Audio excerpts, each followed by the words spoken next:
First and foremost, whoever's sitting in a vCIO seat needs to have exceptional soft skills, communication skills specifically. First and foremost, because you need to have a good relationship with your client. They need to trust you. You need to know how to speak to them. You need to know how to speak to different personalities in different ways. You need to be able to adjust on the fly and speak to different levels from, your decision makers, your C levels, your boards, whoever it needs to be. And then at the same time, you have to think about it from the client perspective, because the two different types of vCIOs that you just mentioned are from the company perspective. If you always put, I say this a lot to people that I talk to, if you always put the client experience first, you will make good decisions. So from the client experience, put yourself in their seat. What do they want to see? They want to have somebody that they trust, that they can talk to, that they have a good relationship with. We want to like the people that we work with and engage with. That's important. And then secondly, how do you get that trust from them?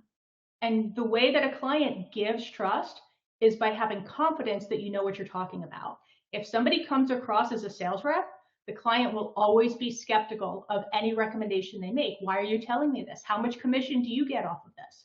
Yep. And that's one of the things I like about VC3, and not necessarily just to plug VC3, but it's a non-commissioned position. And every time I've worked in an organization, which I have before, that they are non-commissioned employees, I tell my clients that. And the reactions I get from them when I'm first introduced to the client, of course, are like, I'm so glad to hear that. Because then they know whatever recommendation I give them is based on what they technically need. I'm a believer that a strong vCIO, it excels in those two areas. Is one, their soft skills, and then two, their technical skills. Nett, I'm getting a little choked up here. Yeah, we can teach people the selling strategies, and then as a technical person, you know where your limit is. Like, oh, that's too salesy. I've been preaching this for so long, Nett, and you can both have metrics like when you're doing your job and making recommendations, there should be a certain percentage of MRR and non-recurring services as a percentage of MRR.